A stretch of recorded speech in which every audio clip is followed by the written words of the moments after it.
What's up, everybody? It's me, your boy Jared Gunza again. Guess what I just did? I saw Guardians of the Galaxy Volume 3 for a second time, and you know what? It's just as good as the first time. So good that I have to make another review about it. Now, I want to go more into depth about this one. This movie is amazing, man. I don't care what anyone says, because I see there's a little people there talking about, it's alright. Oh, it's not that good. Oh, it's not better than the first one. Some people have gone even farther to say it's not even better than the second one. Well, you know what I gotta say to y'all? Fuck you. This movie, man. This movie broke me so many times, man. Like, I got a lump in my throat like fucking 5 times, and 2 of the times it it drew blood. It drew blood from my eyes. I ain't gonna lie. Now, without getting into spoilers. Oh, okay. So if you are gonna go see this movie, you don't want any spoilers. You just want my review. I'm changing my rate to this movie from 9 out of 10 to 10 out of 10. There's a bit of pacing issue, but it ain't that bad to me. But yeah. If you think you should go see it in theaters, go ahead see it. What I will say is there's 2 end credit scenes, and one towards the middle and one at the very end. So if you're gonna stay for the theater for them, go ahead. If you don't want to, that's okay. I'm getting to spoilers in 3, 2, 1. The reason I'm wearing these glasses because I don't want y'all to see how red my eyes are.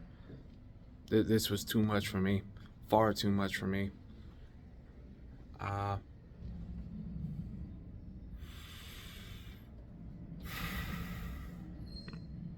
I had to take a moment. I had to, man. It was too much for me. Like the backstory of Rocket is the heart of this movie. It is the heart.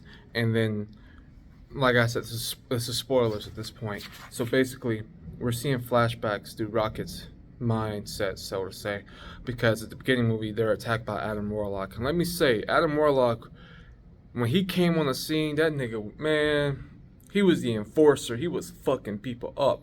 He knocked Nebula's shit, her jaw out of socket, punched her stomach in, broke Manta's arm. That shit was crazy when he did all that. And then they managed to defeat him sort of, but Rocket was injured. It was killing him, and there was a kill switch in Rocket that they need to get deactivated.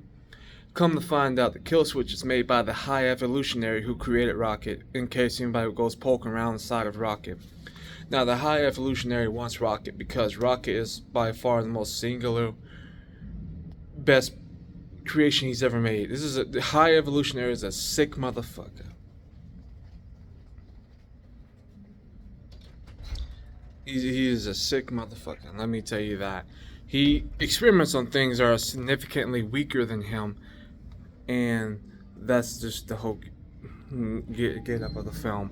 He does that, and he does it to animals, and we see the backstory of Rocket and how he had like his childhood friends with other animals. It was an order. Lila, oh, I think they call it an order, and Teefs, who's a walrus, and Floor, who is like a little bunny. And these are all kids. Keep in mind, these animals are basically kids, and they're childhood friends.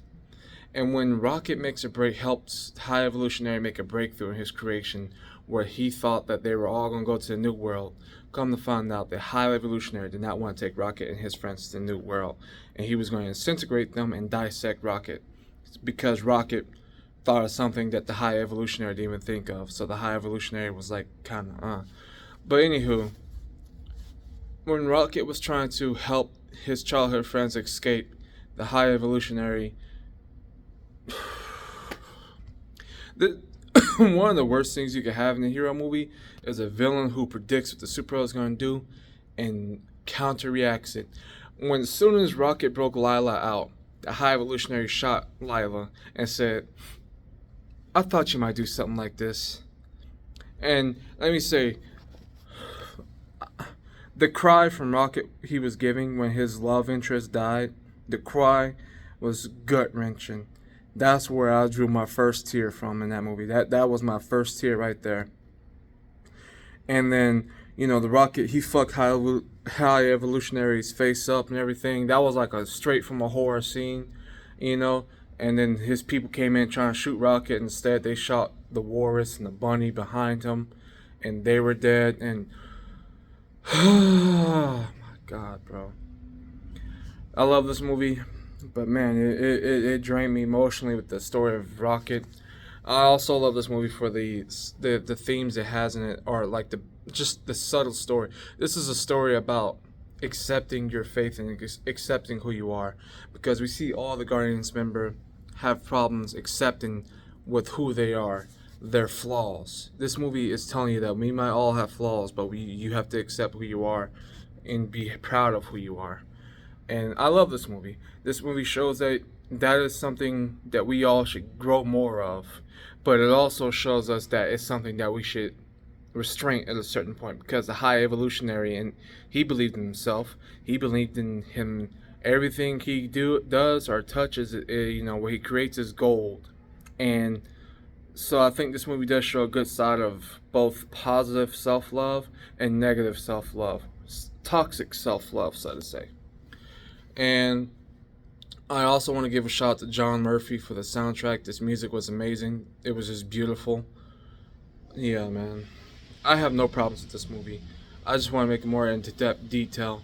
My only problem is that it's not even a problem. Like, it's just a bit long, but I don't mind that. I don't mind it. I know a lot of people are gonna find it long, but I don't mind it at all. 10 out of 10 film. I'm very happy I saw this film for a second time. I'm probably gonna see it for a third time, to be real with you. James Gunn, you gonna do well in DC. I believe in you, James Gunn. James Gunn has been someone who has really influenced me on someone who's a pursuing to be a filmmaker myself. James Gunn, he is a big influence as far as the writing perspectives go. He puts care into what he makes in the movies that he makes and how he writes it and writes his characters. And I appreciate you, James Gunn, for bringing this to us, and I appreciate the animators who animate this film, because the effects on Rocket was just amazing, and the effects in general. And I appreciate John Murphy for the soundtrack. I appreciate everyone who had a part of this movie. I love this movie. I absolutely love it. Best movie since Endgame, wholeheartedly. 10 out of 10. Yeah, it's been your boy Jared Gonzalez. This has been a long review, so I'm going to go ahead and dip. Y'all take care. Peace out.